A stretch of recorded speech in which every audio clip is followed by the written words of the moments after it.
Kalau Gus Dur aksanu takwim. Kalau perlu tingkat 3 aksanu takwim. Karena tidak ada orang yang kecerdasannya melebihi Gus Dur. Tidak ada di seluruh dunia dari zaman apapun sampai sekarang. Wong tak unggahno dadi presiden terus tak kei syarat Gus, tapi pokoknya presiden mulai sampean gak oleh ono hubungan karo Nyai Roro Kidul. Ngono iku dhek ngguyu gak apa-apa tenang aja wis tak SMS dhek. Iki krungu wonge ngrungokno iki. Gus di SMS ya apa? Pokoknya tak kei anjuran Kanjeng Ratu sampean jilbaban saiki. Jadi sampean nang Segara Kidul nek ana jilbab metu teko segara iku Nyai Roro Kidul. Dan itu adalah atas dakwahnya Gus Dur almarhum. Saya tidak pernah menemukan tingkat dan kejelian kreativitas melebihi Gus Dur. Ya, jadi wong nuwakal pol ya Gus Dur. Pikirane iku sing gak-gak ngono. Sing gak-gake pinter apa meneh sing yo-yo lah ngono ya. Ya. Itu iso-isone lho ngomong ngono lho. Ngongkon Nyai Roro Kidul jilbaban. Hijaber. Nyai Roro hijaber. Iku yang ngono wong Jakarta itu jilbab kok dihijab lho. Nah hijab iku lak tembok, ya toh korden iku hijab. Kasful hijab iku menguak rahasia. Nek iku ya jalabib yang mufradat jilbab. Nek sing digawe ngono wong Jakarta jilbab wis nganggo hijab terus untuk menyebut wonge hijaber. Kon iku cara Arab ta cara Inggris gadel taek kan iku. Nek Arab nek Inggris. Jakarta gak jelas. Mulane ibu kota Indonesia nek kate pindah ya rene rek nang Jombang rek. Nang Jombang iki. Karena ini bukan soal uang, ini bukan soal politik, tapi soal infrastruktur jiwa, ilmu dan rohaninya manusianya untuk jadi ibu kota. Untuk apa ibu kota itu ibu kota keuangan? Jakarta biarkan jadi ibu kota keuangan, tapi Jakarta bukanlah ibu kota ilmu. Jakarta bukan ibu kota akhlak gitu. Jakarta makanya aku usul jane tebu ireng iki di luar jadi ibu kota Indonesia. Sing jenenge Serambi Madinah ya kene iki. Saiki Islame Mekah kabeh. Mekah kabeh saiki. Angger mulai teko Mekah, Madinah wis apa jenenge? Pokoke kereng ana wong sembayang jadi salahno, salahon mari sembayang jadi salah-salahno. Ndudinge kudu jelas rene tarin-tarine. Cek angel wong saiki. Karena Islamnya Islam Mekah. Nah, Mbah Hasyim sampai Gus Dur sampai Gus Solah itu Islamnya Islam Madinah. Islam Madinah itu bukan Islam kekuasaan, tapi Islam silaturahmi dan khilafah. Khilafah itu artinya kita punya ilmu dan kreativitas untuk mengelola segala sesuatu. Khilafah itu artinya khalfun itu ndek mburimu. Iki Gusti Allah mlaku rono kene melok Kanjeng Nabi rono kene melok rono untuk mengurusi kehidupan ini. Jadi di Madinah itu Rasulullah tidak pernah jadi khalifah, tidak pernah menjadi presiden, tidak pernah jadi raja. Juga bahkan beliau tidak memimpin. Yang menjadi pemimpin waktu itu adalah kewibawaan dan kejujurannya Rasulullah. Tapi beliau tidak mengkoordinir.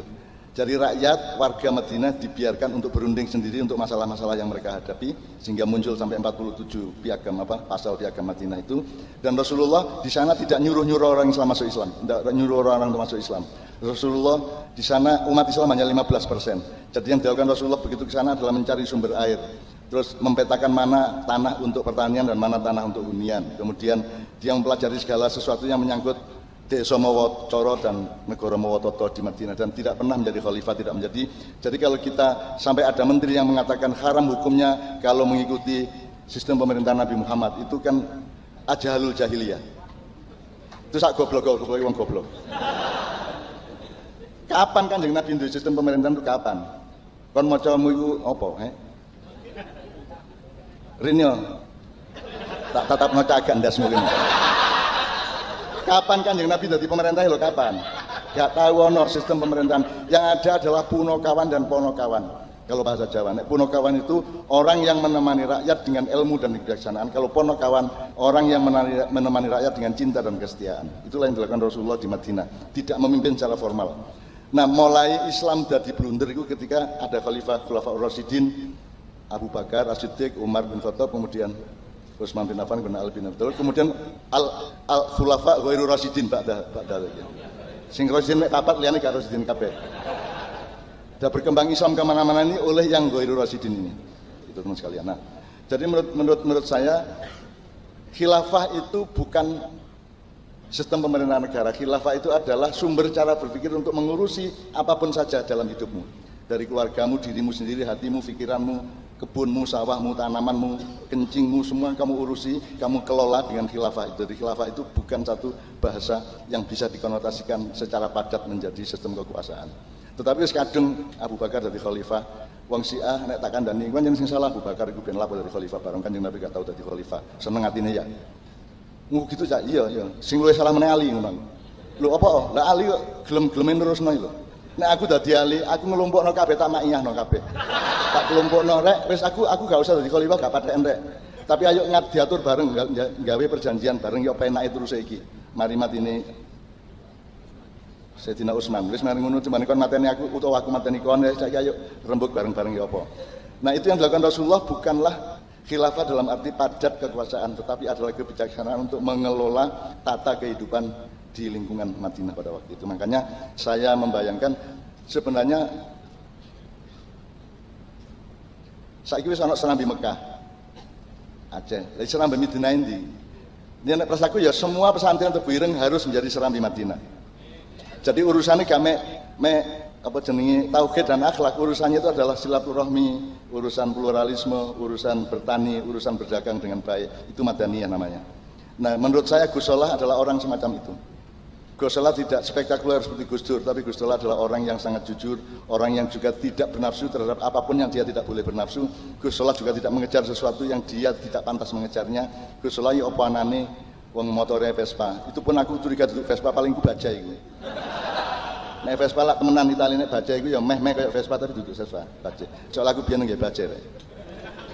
Jadi karena saya ini dekat sama Gus Solah karena saya beristri dengan orang yang dari berarti bapaknya istri saya itu temennya Gus Solah. Dia macam-macam kan karo aku.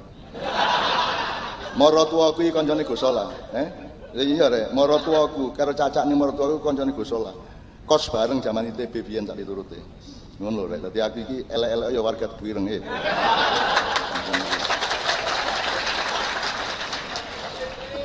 Nah, tolong Tebu Ireng teman-teman santri juga dipandu untuk mempelajari Tebu Ireng dari segala aspeknya. Karena ada banyak sekali hal-hal yang menyangkut Tebu Ireng yang tidak diketahui sendiri oleh banyak orang Tebu Ireng maupun santri-santri Tebu Ireng. Karena begitu banyak infrastruktur ilmu dan hikmah dari sejarah Tebu Ireng untuk Republik Indonesia. Sangat banyak. Mungkin sejak pesantren Selawe sampai macam-macam yang Mbah Hasyim terlibat. Terus biyen sapa sing duwe tanah Tebu Ireng iki biyen? Sing ngekeki sapa? Terus Pak Lurah iku biyen apane Mbah Hasyim tak piturute iku ana kabeh sejarahnya. Kalau Anda pelajari itu sampai ke resolusi jihad, sampai ke kebijaksanaan yang lain pada periode-periode yang berikutnya, insya Allah Indonesia bisa bercermin ke Tebu Ireng. Kan Tebu Ireng itu adalah labnya, laboratoriumnya, apa gorengannya Indonesia itu, dari wajahnya itu loh, ini wajahnya. Ya. Kecuali nek kon kepingin nguyuhi wajan ya ono kono. Tapi intinya saya berharap sangat banyak kepada Tebu Ireng dan saya sudah bisik-bisik sama Pak Yai yang baru kita ini untuk suatu hari saya siap kerjasama dengan Tebu Ireng dalam bidang apapun saja yang kira-kira untuk kemaslahatan Indonesia. Oke, anak-anakku sekalian, saya kira karena saya tadi mengharap kepada Anda agar supaya hembusan nafas Anda malam didorong oleh kepenuhan cintamu kepada Allah, Rasulullah, Gus Solah dan semua umat Islam dan semua bumi tanah jagat raya. Maka kan ada kita mengetahui ada pokoknya kamu selawatan untuk Gusti Allah balik Nabi Muhammad diterusno nang Gus Solah ngono ya. Jadi ada rute cinta di dalam selawat. Itulah sebabnya kita tahlilan.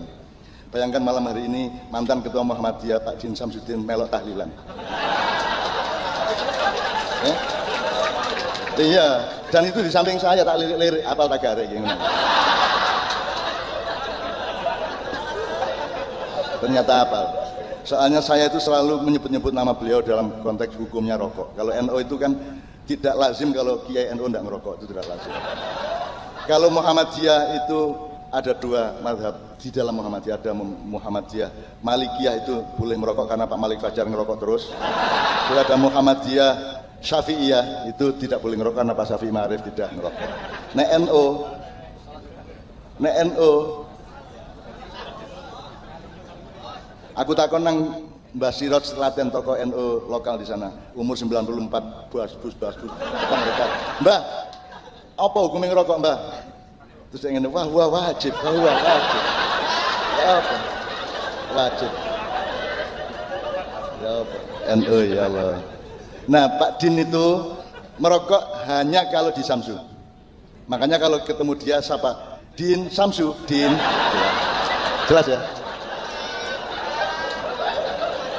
Namanya aja Samsudin gitu. Anda juga pasti pernah mendengar bahwa yang bikin di Samsu ini dulu kan Cina yang datang ke Mbah Khalil di mana? Bangkalan. Terus saya ini usaha apa supaya saya bisa hidupnya enak. Gini, ini kan banyak kebun tembakau, kamu jual rokok aja, tapi harus konsumennya adalah Nahdliyin. Maka kemudian namanya harus indikatif terhadap wacananya para Nahdliyin. Maka rokok di Samsu itu bintang 9, gitu? Ya, delok aneh saiki. Bukan rokokmu. Bintang 9. Terus namanya Ji Samsu 2, 3, 4, sholat subuh, sholat maghrib, sholat zuhur, asar, isya. Ji Samsu 2. Anda baca sendiri itu. Diwaca mburine niku, apa? Kayak teks yang bahasa Indonesia lucu itu. Terus Cina sijine, lah kula napa, Mbah? Wis gak apa-apa kon dodol rokok, kon belajar maca bismillahirrahmanirrahim. Tapi yang jenenge Cina gak iso dhek. Akhire nggawe rokok bismillah. Bismillahirrahmanirrahim. Iku hadis sapa prawine iku rek? Ya sakaremu percaya tak gak percaya pokoke aku ngomong ngono iku. Kate lapo kon nek seneng-seneng kok gak seneng buakan lak ngono. Wong aku mek ngomong tok. Mosok urip pisan kali guyon ya.